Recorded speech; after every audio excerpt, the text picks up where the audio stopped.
بسم اللہ الرحمن الرحیم۔ ہم تو صرف اللہ تعالیٰ ہی کے لیے ہے جو تمام جہانوں کا رب ہے۔ نیک انجام ہو متقین کا، اور صلاۃ و سلام ہو اللہ تعالیٰ کے رسول محمد مصطفیٰ صلی اللہ علیہ وسلم پر، آپ کی تمام آل پر، آپ کے تمام اصحاب پر اور تمام اہل بیت پر۔ تو جان لے اے طالب حق، اللہ تعالیٰ تجھے دونوں جہانوں، عالم ظاہر و باطن میں صراط مستقیم پر ثابت قدم رکھے۔ میں تھا ہاہویت میں خزانہ یاہوت کا، مخفی لاہوت میں ارادہ کیا ملکوت میں، پہچانا جاؤں جبروت میں، خلق کیا مخلوق کو ناسوت میں، اور ظہور میرا مکمل ہوا اس ذات انسان کامل میں جو حقیقت ہاہویت کی آنکھوں کا سرچشمہ ہے۔ حضرت عشق اللہ تعالیٰ نے دونوں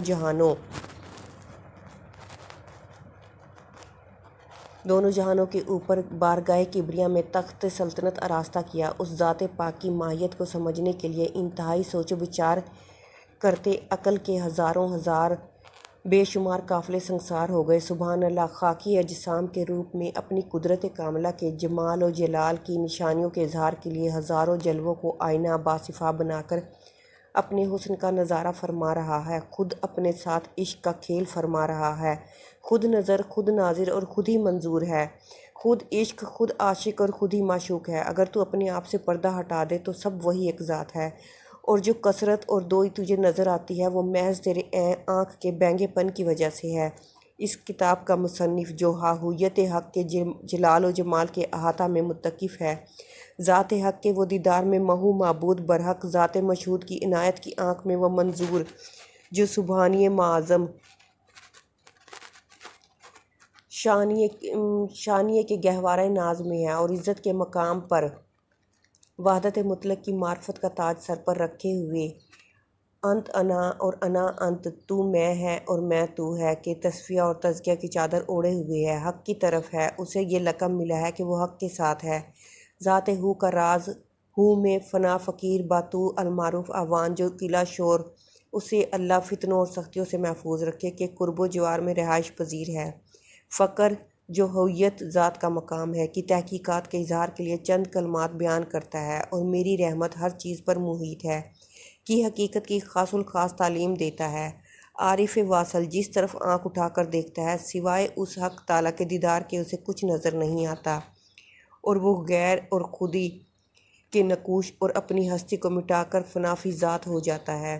جان لے کہ جب نور احدی نے وحدت کے گوشہ تنہائی سے نکل کر کائنات میں ظہور کا ارادہ فرمایا تو وہ اپنے حسن کی تجلی کی گرم بازاری سے تمام عالموں کو رونق بخشی۔ اس کے حسن بے مثال اور شمع جمال اور دونوں جہان پروانہ وار جل اٹھے، اور میم احمدی کا نقاب اوڑھ کر سورہ احمدی صلی اللہ علیہ وسلم کی صورت اختیار کی، پھر جذبات اور ارادات کی کثرت سے 7 بار جنبش فرمائی، جس سے 7 ارواح فقراء باصفا فنا فی اللہ بقا باللہ تصور ذات میں محو تمام مغز بے پوست حضرت آدم علیہ السلام کی پیدائش سے 70,000 سال پہلے اللہ تعالیٰ کے جمال کے سمندر میں غرق آئینہ یقین کے شجر پر رونما ہوئیں۔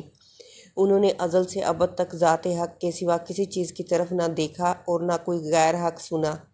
وہ حریم کبریاء میں ہمیشہ وصال کا ایسا سمندر بن کر رہیں جسے کوئی زوال نہیں، کبھی نوری جسم کے ساتھ تقدیس اور تسبیح میں کوشاں رہی، اور کبھی قطرہ سمندر میں اور کبھی سمندر قطرے میں، اور اذا تم الفقر فہو اللہ کے فیض کی چادر ان پر ہے، پس انہیں ابدی زندگی حاصل ہے، اور وہ الفقر لا یحتاج الی ربہ ولا الی غیرہ کی جاودانی عزت کے تاج سے معزز و مکرم ہے۔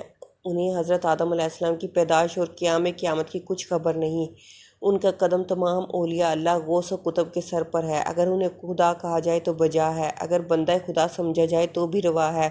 اس راز کو جس نے جانا اس نے پہچانا، ان کا مقام حریم ذات کبریاء ہے۔ انہوں نے اللہ تعالیٰ سے سوائے اللہ تعالیٰ کے کچھ نہ مانگا، حقیر دنیا اور آخرت کی نعمتوں، حور و قصور اور بہشت کی طرف آنکھ اٹھا کر بھی نہیں دیکھا، اور جس ایک تجلی سے حضرت موسیٰ علیہ السلام سراسیمہ ہو گئے اور کوہ طور پھٹ گیا، ہر لمحہ ہر پل جذبات انوار ذات کی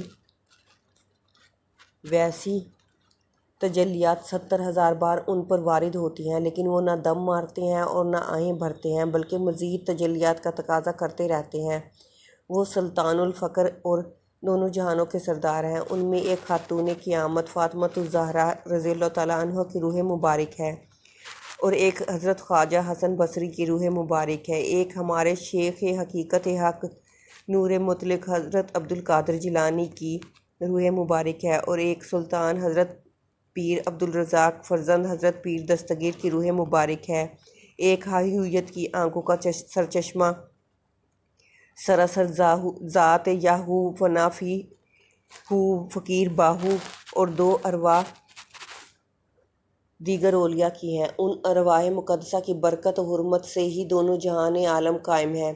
جب تک یہ دونوں ارواح وحدت کے آشیانہ سے نکل کر عالم کثرت میں نہیں آئیں گی، قیامت قائم نہیں ہوگی۔ ان کی نظر سراسر نور وحدت اور کیمیائے عزت ہے۔ جس طالب پر ان کی نگاہ پڑ جاتی ہے وہ مشاہدہ ذات حق تعالیٰ ایسے کرنے لگتا ہے گویا اس کا سارا وجود مطلق نور بن گیا ہو۔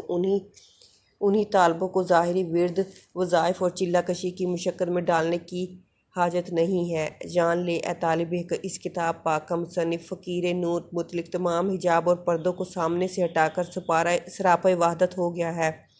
سبحان اللہ، اس فقیر کا جسم ایک ضعیف پردے کی طرح درمیان میں حائل ہے، مگر وہ ذات باری تعالیٰ اس کے درمیان عجیب راز اور نکتے ظاہر فرما رہا ہے۔ خود کلام کرنے والا خود ہی کلام ہے، خود لکھنے والا خود کتاب ہے، خود اپنی دلیل اور خود دلالت کیا گیا ہے، خود عاشق اور خود ہی معشوق ہے۔ اگر اس کتاب کو قدرت ربانی کی نشانیاں سمجھا جائے تو بجا ہے، اگر اسے نازل شدہ وحی کہیے تو بھی جائز ہے۔ اللہ تعالیٰ کی پناہ، اگر کوئی اس لطیف عہد نامہ کو بندہ کی زبان خیال کرے تو یہ زبان حق ہے۔ اگر کوئی ولی واصل عالم روحانی کے مراتب سلوک یا عالم قدس کی مراتب میں رجت کھا کر گر گیا ہے تو اس کتاب کو وسیلہ بنا لے تو یہ اس کے لیے مرشد کامل ہے، اور اگر وہ اسے وسیلہ نہ بنائے تو اسے قسم ہے، اگر ہم اسے اس کے درجہ تک نہ پہنچائے تو ہمیں قسم ہے۔ اگر راہ سلوک کا طالب اس پر بھروسہ کرے، اسے مضبوطی سے تھام لے تو میں اس کتاب کے ہاتھ میں لیتے ہی اسے زندہ دل اور روشن ضمیر بنا دوں گا۔ جو شخص حق تعالیٰ کا طالب ہے میں اس کے لیے حاضر ہوں۔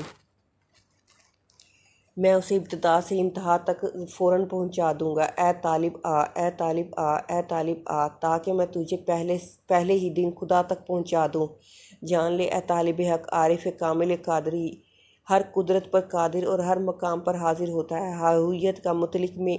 ہاہویت مطلق میں محو اس کتاب کا مصنف فرماتا ہے کہ جب سے لطف ازلی کے باعث حقیقت حق کی عین نوازش سے سربلندی حاصل ہوئی ہے اور حضور فائز نور اکرم صلی اللہ علیہ وسلم سے تمام خلقت، کیا مسلم، کیا کافر، کیا بانصیب، کیا بے نصیب، کیا زندہ، کیا مردہ، سب کو ہدایت کرنے کا حکم ملا ہے۔ آپ صلی اللہ علیہ وسلم نے اپنی زبان گوہر فشاں سے مجھے مصطفیٰ ثانی مجتبی آخر الزمانی فرمایا ہے۔ مجھے مصطفیٰ صلی اللہ علیہ وسلم نے دست بیعت فرمایا۔ حضرت مجتبیٰ صلی اللہ علیہ وسلم نے مجھے اپنا فرزند بنایا ہے۔ فقیر باہو کو مصطفیٰ صلی اللہ علیہ وسلم سے یہ اجازت ملی ہے کہ خلقت خدا کو محض اللہ کی خاطر تلقین کروں۔ میں حسین یا حسن کی خاک پا ہوں، اس لیے معرفت تو میرے لیے ایک انجمن بن چکی ہے۔ فقیر کی منزل پر بارگاہ کبریا سے حکم ہوا کہ تو ہمارا عاشق ہے۔ اس فقیر نے عرض کی عاجز کو حضرت کبریا کے عشق کی توفیق نہیں۔ فرمایا تو ہمارا معشوق ہے۔ یہ عاجز پھر خاموش ہو گیا۔ حضرت کبریا کے انوار تجلی کے فیض نے بندے کو ذرے کی طرح استغراق کے سمندر میں مستغرق کر دیا اور فرمایا کہ تو ہماری ذات کی عین ہے اور ہم تمہاری عین ہیں۔ حقیقت میں تو ہماری حقیقت ہے اور معرفت میں تو ہمارا یار ہے اور ہو میں یاہو کا راز ہے۔ وصلی اللہ تعالیٰ علی خیر خلقہ محمد وآلہ وصحبہ وذریتہ وأہل بیتہ اجمعین برحمتک